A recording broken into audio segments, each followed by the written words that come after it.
Joining us now for World Brief and the review of some of the headlines of today's newspapers from around the world is Adefemi Akinsanya, who I believe is preparing for Valentine's Day tomorrow. Sure am. Good morning, Do you see my red lipstick? Adefemi. Morning, Dr. Ruben. Yes. Such a red. Thank you. You see the lipstick, you see the shoes. We're ready for Valentine's Day. Yes. I believe in Valentine's Day. Valentine's Day is for the ladies, first of all. If you want to do something for the man in your life, wonderful. But absolutely, people should be giving gifts, jewelry, flowers, chocolate on Valentine's Day. I don't want to hear. That's it. But my Valentine's Day, I'm actually going to be running the Lagos City Marathon tomorrow. So let's hope I make it across the finish line. Yeah, but you there's love in shared activities. Look at that. You just might find love on running. the road. So that's a very smart, nice one. She's searching. She's seeing Please. one. Thank you. We are looking for a husband. Allegedly. Me? No, in this arise, we are looking can't for believe it. husbands, we are looking for wives. Really? Including present company. Please, we are a rich company. I We can't believe believe in it. reproduction. Please, Femi, go ahead. Thank you. Good morning to you viewers. I hope you're also preparing for Valentine's Day. But first, let me tell you what's happening around the world. Now, Ukrainian intelligence has confirmed that 2 Nigerian nationals identified as 42-year-old Hamzat Kasim Kolawole and 38-year-old Mba Stephen Udoka were killed by a drone strike while serving in the Russian armed forces during the ongoing war in Ukraine. Now, their bodies were found in the Luhansk region after a drone strike in late November 2025. Both men were formerly serving in the 423rd Guards Motor Rifle Regiment of the 4th Guards of Kante-Mirovskaya Tank Division under the Russian army at the time of their deaths. Now, Ukrainian intelligence says Udoka received minimal training and he was reportedly deployed just 5 days after signing his contract, with little to no formal preparation for combat. Kolawale's training records are still unclear, although reports do suggest that he also likely had minimal training as well. Now, Ukraine's main intelligence directorate has released statements warning foreign nationals against traveling to Russia for work. They say that such appointments may lead to recruitment into the front lines, high-risk units, and potential death. So very, very sad news that we're starting with. Staying under the umbrella of Ukraine, though, moving on now to the Winter Olympics, and Ukrainian skeleton racer, his name is Vladislav Hereskevich. He has been banned from competing, and that's after officials ruled that wording and images on his competition helmet in solidarity with the Ukrainian athletes who had been killed during Russia's ongoing invasion amounted to a political statement. Winter Olympics authorities insist that international events must remain politically neutral, arguing that any slogan, regardless of context, breaches competition rules. Hereskevich says the move supports Russian propaganda, but that this is not the first time, actually, that geopolitics have shaped athletes' fates. So again, if we look back in history, again, this is not the first time we're seeing the worlds of politics and athleticism, sports collide. If you remember back during the Cold War, specifically in 1980, the United States led a boycott of the 1980 Summer Olympics. That year, they were held in Moscow, in Russia, right? And that was over protest over the Soviet invasion of Afghanistan. More than 60 other countries joined in. So then in retaliation, 4 years later, when America was hosting the Summer Olympics in Los Angeles in 1984, Olympics, also you saw Russian athletes, Russian countries pull out of that Summer Olympics. So for many competitors, it meant losing their only Olympic opportunities. Careers, you can see the disappointment along the bottom there, careers built over years, essentially just over without them having the opportunity or the chance to compete. And that was not due to their own personal performance, but because of politics. So it does reinforce arguments about whether or not politics should have any place in performance and in sports. And then fast forward then to the new millennium, and we are seeing more examples of how politics coincide with sports. So if we look at the turn of the new millennium, there were investigations confirming that there was state-sponsored doping of certain Russian athletes. Off the back of that, Russian track and field athletes were barred from competing in the 2016 Rio Olympics. And then at the 2018 Winter Olympics, Russia was officially banned. Fast forward to 2020, those Tokyo Olympics, which were actually held in 2021, Olympics, the Russian athletes competed under neutral status. Those were the ones who were allowed to compete. So Russia's national anthems and the flags were banned. So again, we're seeing geopolitics kind of fester into the world of sports. And the question is, should it be so? Let's move over to the United States now and take a look at quite a big story when we're looking at the environment. So the United States Environmental Protection Agency has reversed a very key climate ruling that for more than 15 years, it required the government to regulate greenhouse gases like carbon dioxide.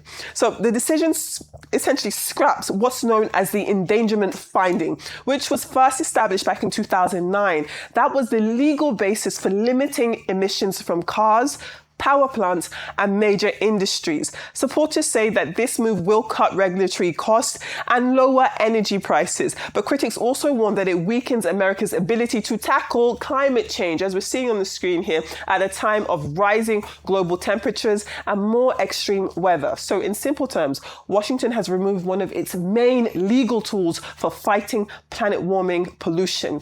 This move has been described as a gift, essentially, a gift to billionaires, people who are going to be profiting off of this at the expense of the health of Americans. And then finally, we were looking ahead to this election, and we are seeing that in Bangladesh, the Bangladesh Nationalist Party has secured a majority after the country's landmark election. This is a huge change of fortunes for the BNP's leader, Tariq Rahman, who has been in self-imposed exile over in London. Now, people were voting for a new government, and also they were voting to take part in a referendum on whether or not to change the constitution. It is the first election held in the country since student-led protests in 2024 ended the 15-year rule of its autocratic leader, Sheikh Hasina.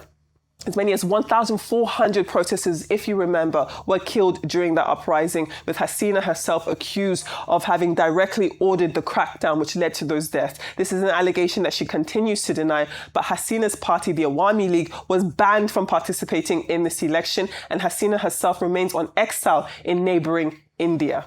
And then lastly, coming home to the African continent, and Kenya and Somalia have reopened their key sections of their border for the first time in 15 years. This is marking a significant diplomatic and security shift in the Horn of Africa. Now, the border, if you remember, was largely closed back in 2011 after a surge in cross-border attacks linked to the militant group Al-Shabaab. Officials say that improved security coordination and renewed political dialogue has made the reopening possible. Now, the move is expected to boost trade, reconnect divided communities, and improve humanitarian access in border regions like Mandera, which continues to have issues to this day. Let's move on to our newspaper headlines from across the world. As ever, we begin with the front page of This Day. And This Day reports that the Independent National Electoral Commission, INEC, says that it needs 873.7 billion naira to deliver credible 2027 elections, warning that rigid funding caps could undermine technology-driven reforms. Now, INEC Chairman Joash Amukutan said that he told the National Assembly that early funding is required by law. And if you have the chance, our very own Adesua Gewasage did a really great breakdown on her social media of what this means for Nigerians. So if you can, do take a listen to what she had to say. Moving on to the Daily Trust this morning. The Daily Trust reports that President Bola Ahmed Tinubu will take the final decision on the electronic transmission of election results, with the presidency saying that any move will be guided by Nigeria's infrastructure realities, and that's following the Senate's approval of e-transmission to INEC's commission results portal, with manual collation there as a fallback. The Punch this morning, in the same vein, the Punch does weigh in on this, and it does report that the National Assembly Conference Committee will meet on Monday to harmonise differences between the Senate and the House version of the Electoral Amendment Bill. To the Daily Sun reports that former Kaduna State Governor, his name is one Nasir El-Rufai, has explained his failure to honour an earlier invitation from the EFCC, that's the Economic and Financial Crimes Commission, saying that he declined to accompany security operatives at Abuja Airport without formal notice. But he has promised to appear at the Anti-Graft Agency's offices on Monday. And as I said, this is following an attempt to arrest him at Abuja Airport. Now, the Vanguard this morning does take a look at the comments from Aisha Mohammed Oyebode. She is the daughter of the late former head of state Murtala Mohammed, and she said that her father treated corruption as a national emergency rather than a mere talking point. She continues to stress that he confronted graft with decisive action and personal integrity. She's obviously speaking 50 years after his assassination, and Miss Mohammed Oyebode goes on to describe the late leader as an incorruptible soldier statesman who lived by example and held public office with discipline and moral clarity. Now, also, along the bottom of the Vanguard, we have actually been following quite closely this rollout of Lagos State, their focus on making road traffic and tackling really the menace of road traffic accidents here in Lagos State. So we had been previously reporting that they had rolled out this mass eye test and drug test and support for 10,000 drivers. All of this as the state government continues its efforts to keep the roads and people of Lagos safe. Now, moving on to the Daily Independent this morning. The Daily Independent does report that the United States has accused Chinese miners who are operating here in Nigeria of funding terrorism. This is a claim that the Chinese embassy has dismissed as unfounded, but is insisting that there is no evidence linking Chinese nationals or companies to terror financing here in Nigeria.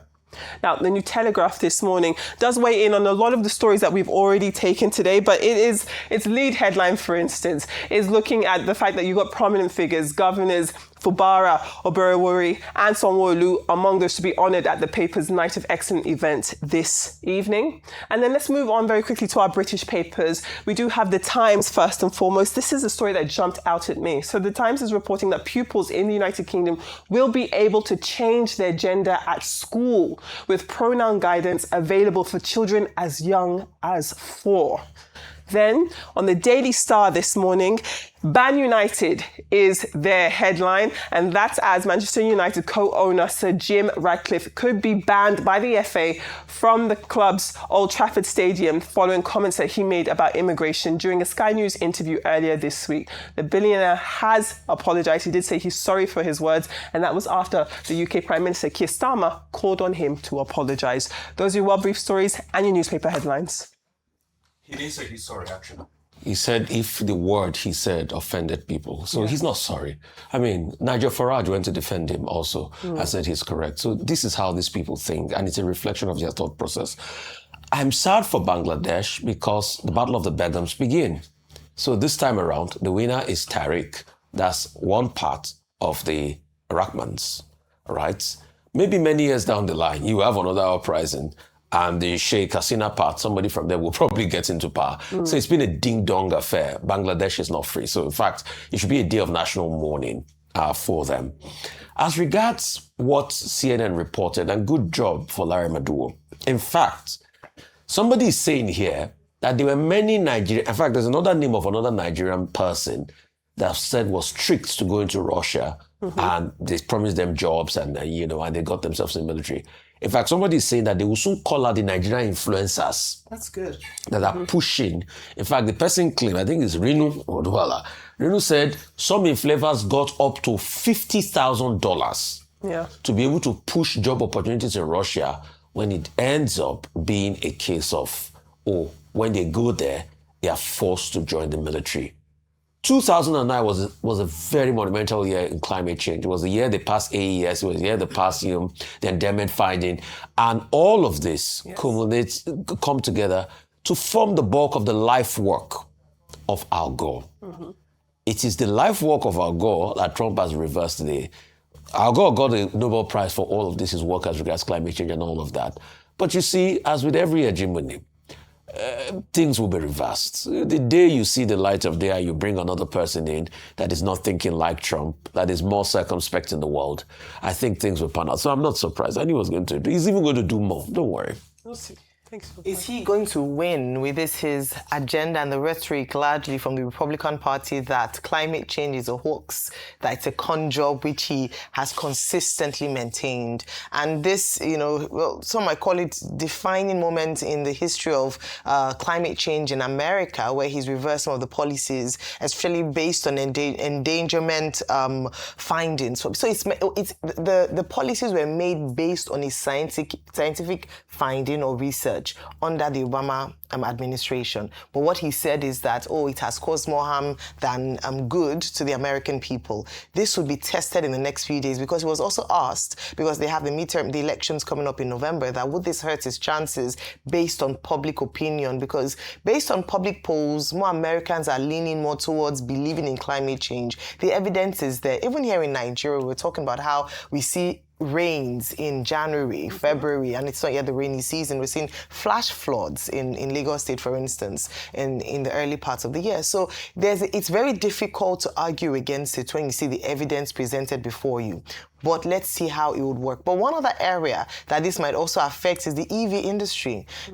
Some of these climate change policies, green policies, were also supportive of more EV production, Americans adopting EV as a cleaner form of energy. And so that would also have an impact on businesses in that regard, even though he's saying that for car manufacturers, this would be good. Let's see how this would affect his relationship with his close pal, Elon Musk. But I want to touch on just Nigeria quickly, because this is important. I had a message from someone whose brother was a victim and they don't know where he is. He went to Russia based on a job opportunity, and his family members are yet to hear from him. So I believe it's time for the Nigerian government, maybe NIDCOM, to step up, to find a list and maybe do a sensitization around these fake jobs in Russia. Okay, very quickly about the 2 Nigerians who have just been killed in the other war, their war. Between Russia and Ukraine, Kolawole and Uzoka, the 2 names of the persons. Now, the first thing to note is that this is not restricted to Nigeria. We have seen similar stories coming out of South Africa and also coming out of Kenya, whereby persons are recruited from Africa to go and fight as mercenaries. Not as mercenaries, there's deception involved. They're told, they will be given jobs as security men, and then they are deployed to the war front, and then they die. It's a statement on the condition in Africa, about the poverty in Africa, about the desperation in Africa among young men, the crisis of unemployment in our countries, so that when you are offered just about any job, you just take it. Now, Kolawole has died. He has left behind a wife and 3 children. So that even brings it home at a personal level. Now, we have said that the Ministry of Foreign Affairs in all our countries should be vigilant, should look into all of these matters. When these jobs are offered and people are applying for visas, what are they going out to go and do? They deserve protection from their home government. The Nigerian ambassador, the Russian ambassador to Nigeria, has said that this is not the Russian state recruiting people, that if there are illegal organizations or some other individuals in Nigeria who are recruiting Nigerians, that's what the Nigerian government should look at. And that, I think, is a very instructive message. Now, about politics and the Winter Olympics.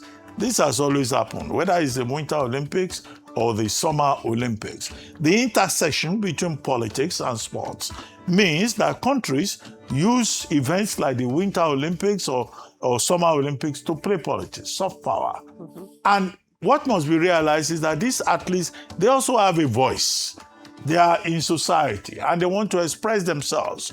President Trump has called Hess, one of the American ski, athletes, that is a fool. He doesn't believe in MAGA. But these people say they have an opinion.